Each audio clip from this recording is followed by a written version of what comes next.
උසුම් කොළඹා අම්බල බාලා මිටි කොළඹා අම්බල අනාදිමත් කාලයක සිට ශ්‍රී ලංකාවේ වාසය කළ යක්ෂ ගෝත්‍රික ජනතාවගෙන් පැවතෙන පිරිස ආදිවාසීන් හෙවත් වැද්දන් යනුවෙන් හඳුන්වනු ලබයි.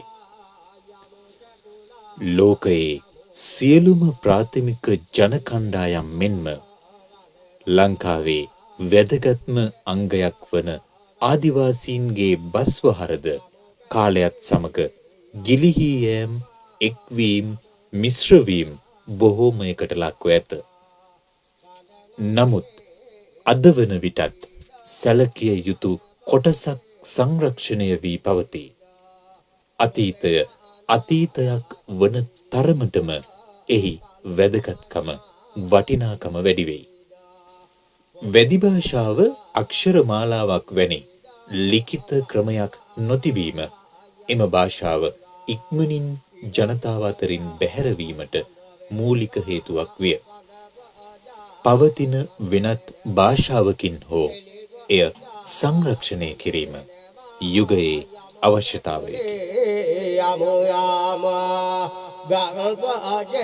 මම කච්චක් හොඳමයි. අද දවස් මැච්චෙත් මේ සූදානුම් පොජ්ජ මන්දු වෙන්නේ වන්නියල ඇත්තන්නේ භාෂා පොජ්ජ කරකුරු ගච්ඡන්න.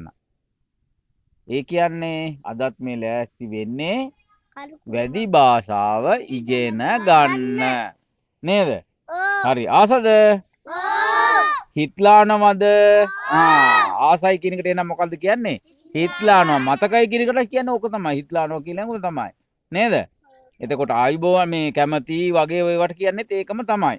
ඔන්න එහෙනම් අද අපි ඉගෙන ගන්නවා සමනලෙන්ට ඔයගොල්ලෝ ආසයි නේද? සමනලයට කියන්නේ මල් බැත්තා කියලා. එහෙනම් සමනලයා මලක් වගේනේ නේද? ඉතින් සමනලයට කියනවා කවුරු කියලාද? මල් බැත්තා කියලා කියනවා. එතකොට වවුලට කියනවා කදිරා කියලා.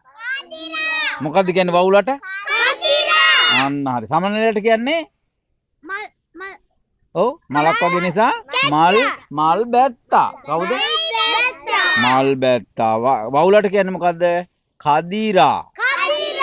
අන්න හරි. එතකොට ඔව් දැන් අර කොටියට කොහොමද කිව්වේ අපි? පොල්ලැච්ච. අන්න හරි. දැන් කොටියා වගේම සතෙක් ඉන්නවා අපේ රුකුල් පොජ්ජේ. රුකුල් පොජ්ජේ කියන්නේ ගෙදරනේ.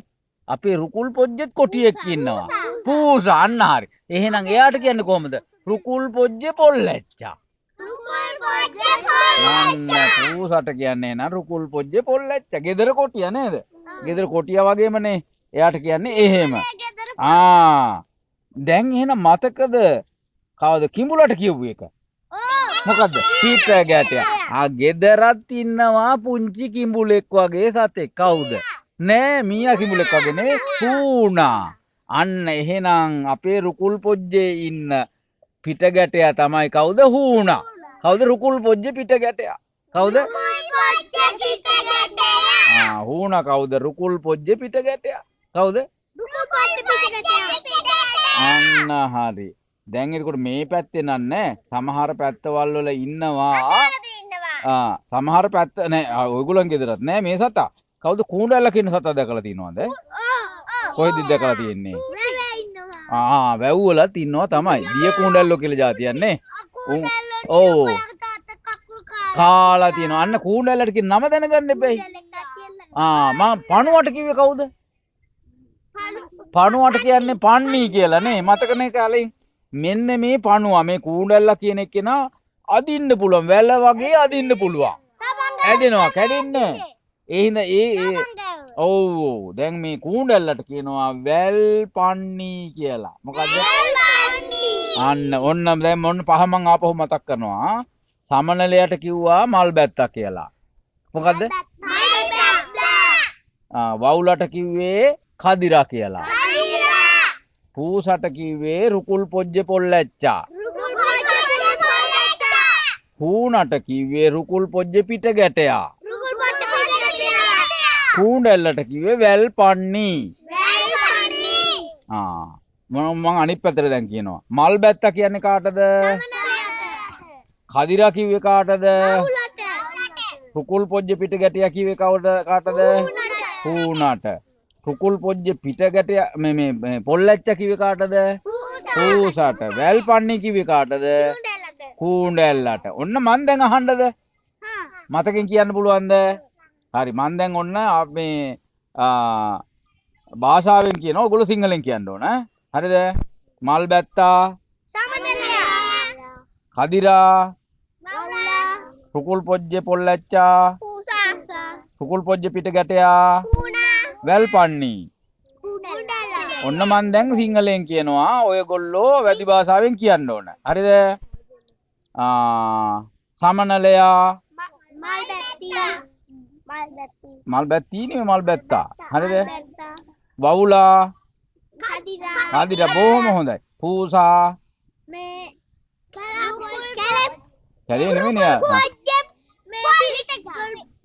පොල්ලැච්චා අන්න රුකුල් පොජ්ජ පොල්ලැච්චා. පූණා නිකම් පිට ගැටේ කිව්වොත් කිඹුලනේ රුකුල් පොජ්ජ පිට ගැටයා. කූණ්ඩැල්ලා වැල්පන්නි. අන්න ඉතින් ඉස්සර කාලේ මේ මල් බැත්තු කියන්නේ හරි ලස්සනයිනේ නේද? සමනල්ලුනේ. ඉතින් එක ළමයෙක් බලපුවම දැන් කාලෙකට යනවලු සමනල්ලු හැම තැනින්ම උඩෙන් වටෙන් හැම තැනින්ම ලස්සන සමනල්ලු. ඒගොල්ලෝ මොකද කියන්නේ දැන් අම්මට ගිහිල්ලා දැන් ඉතින් අඬ කියනවා. අමිලැත්තෝ අල්ලා දියන් මල් බැත්තෝ. කොහොමද කියන්නේ? අමිලැත්තෝ අල්ලා දියන් මල් බැත්තෝ.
ඉතින් මේ එහෙනම් මල් බැත්තු කියන්නේ කාටද මේ? නමනලයින්ට නේද? හොඳයි එහෙනම් අද අපිට වෙලාව නැහැ නේද ගොඩක්. එහෙනම් අදට අපේ වැදි භාෂා පාඩම නතර කරමු. අපි තව දවසක ආයෙ හම්බ වෙලා තව වචන ටිකක් කියා දෙන්නම්කෝ. හැබැයි එදාට හොඳට මතක තියාගෙන එන්න ඕනේ. හරිද? හරි එහෙනම් මාම කැච්චක් හොඳමයි.